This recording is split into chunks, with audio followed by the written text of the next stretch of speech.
Hello, I'm Rex Schaldhaus, and because things on the internet seem loose, their date reference is pretty easy. Today is Tuesday, November 5th, 2024. And back on Saturday, September 28th, 2024, our holiday vacation schedule has going to the Combat Air Museum and the American Flight Museum at Forbes Field. When we pulled into Forbes Field, Joyce was off shopping with Jeannie, a friend of ours, and Mike was with me.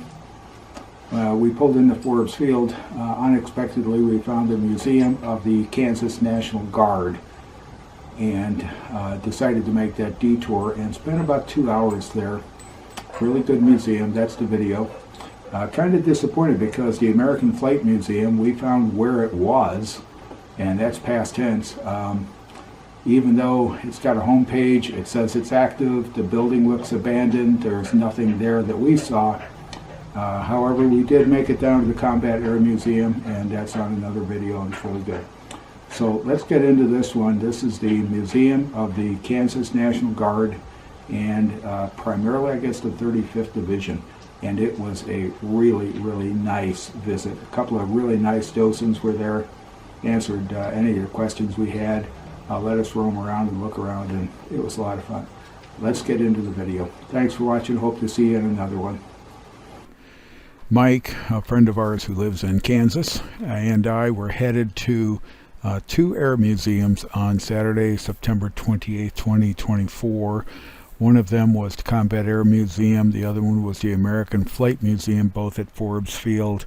And as we pulled into the Forbes Field entrance area, we found the Museum of Kansas National Guard, so we decided to take a detour, which was actually one of those, it actually paid off, because the American Flight Museum, which has an had an active homepage, appears to have been closed for a long time. We did do the Combat Air Museum. That's on another video. So we toured the Museum of the Kansas National Guard and really enjoyed it. The signage at the museum, in my opinion, is really good. I enjoyed it, and we just breezed by some of the individuals and crew-served weapons and looked at some of the, and we're looking at some of the heavier weapons that were used during World War II. Interesting verbiage around the museum as it was trying to educate people. Things like how did anti-tank weapons evolve from World War I, where tanks were introduced into all the way through to Vietnam. I'm trying to give you the signage that I have, and then the picture of what I've got, so if you want you can pause it. And coming up to the M20 recoilless rifle, sorry, the signage is blurred, but the recoilless rifle was an interesting invention. It's kind of really a rocket shell, as in it's a tube with a some degree of resistance at the back end, but basically it was designed to be fired off of things like Jeeps and other light vehicles in the field without major recoil issues and whatever else. It didn't really work all that well. The ski patrols are now using it for avalanche control.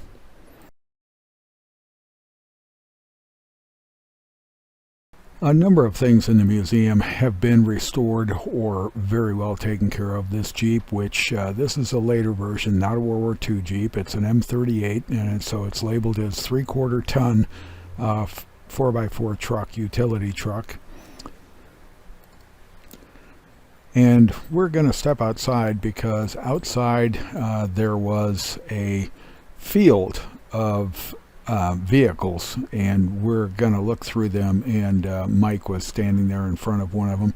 Most of them had signs, and a couple of them I either missed the sign or I can't read the sign, but the vehicles that are in the museum are very, very well taken care of. They looked literally brand new.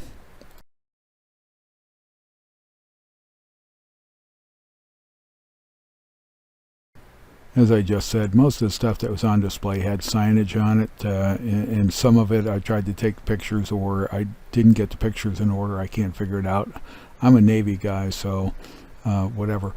The eras that were presented here out in the field go back to World War II, such as that half track and some of these other things, and then progress all the way up to current stuff. There's a M1 tank sitting out here with a example of what the power plant system out of the M1 tank, which is a turbine. And as I said, this stuff was very well maintained, protected in many cases, as you can see under these awnings.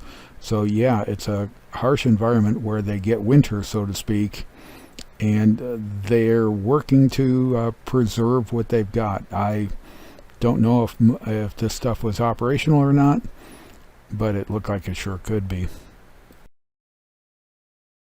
The vehicles that were outside, and as I said, most of them were covered, come from a variety of places. So this ZSU 23, I think it is, I can barely read the sign, nicknamed Zeus, 423 millimeter cannons.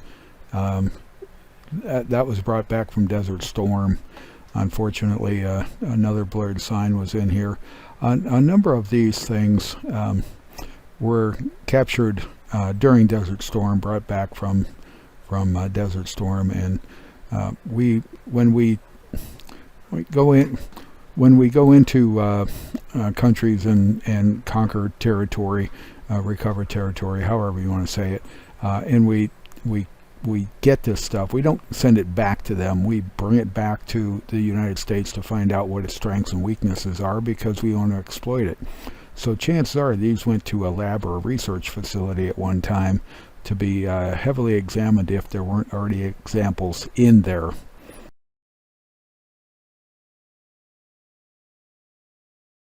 This wheeled armor car, B-12 or X-35, I think X-35, 35-X, refers to the Kansas National Guard 35th Division. This was often a second building, and you can see that it's basically a hangar, and items are on display in it. So you have the main building, you have the secondary building, and you have the yard, the outside area where things are on display. So it's a good-sized museum. We spent probably 2 hours roaming around this place. The B-57 is an interesting aircraft. Seen it before, talked to a couple of people who flew it. It was originally designed by British Electric, and it was licensed to Martin here in the United States. So Martin built the B-57, and it went into numerous variances. It was designed as a tactical twin-engine bomber, straight wing. Because of its straight wing, it wasn't real fast, but it had very good low speed and medium speed control, and its straight wing gave it a very high altitude, but it wasn't real fast. So its asset was control, low and medium speed control, altitude, and it came out and ended up in several versions: the electronic surveillance version, the reconnaissance version, a weather version, WB, and it finally got retired. And if I'm not mistaken, NASA is still flying 2 of them, or a couple of them, as research aircraft because of their capabilities with that straight wing as to how high they can go.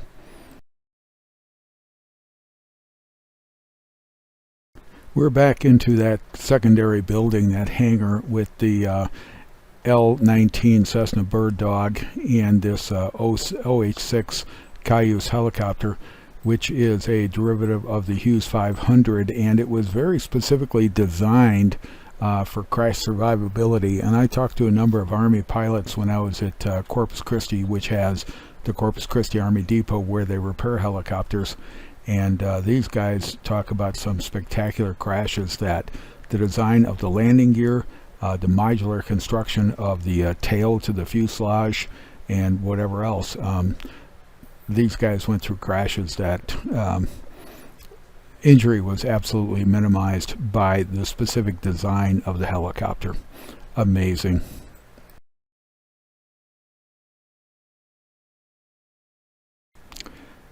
The museum looks like it has been the recipient of numerous individuals' collections, like this edged weapons collection. A lot of the small arms that are in it were probably brought back as souvenirs. items that were acquired would be the word, I guess, while the units were overseas doing their duties and bringing them back. One of the things I found interesting was this replication of a Vietnam bunker. And I mean, how are you going to stay alive when people want to shell things at you, drop mortars and rounds, artillery rounds on you?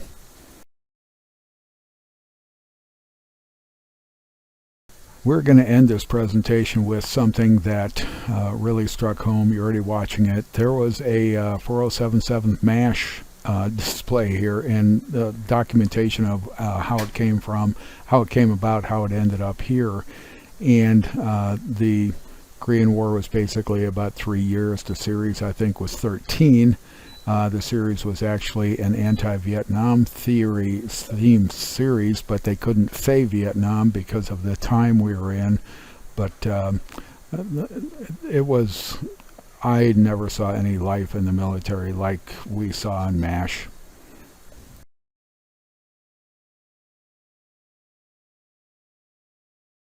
So the Museum of the Kansas National Guard is at Forbes Field, just outside of Topeka, Kansas. Free parking, free admission, limited days of it being opened. I believe it's only open on Saturday.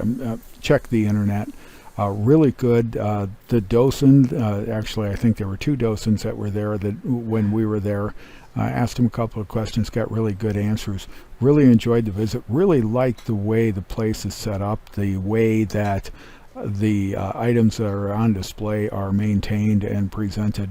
So this was a fantastic stop, and as I said, I think we spent about 2 hours milling around. We had another engagement off at that aviation museum, and then we wanted to get home for dinner, so we kind of moved on. This was worth it. Thanks for watching. Hope you enjoyed it. Hope to see you in another one.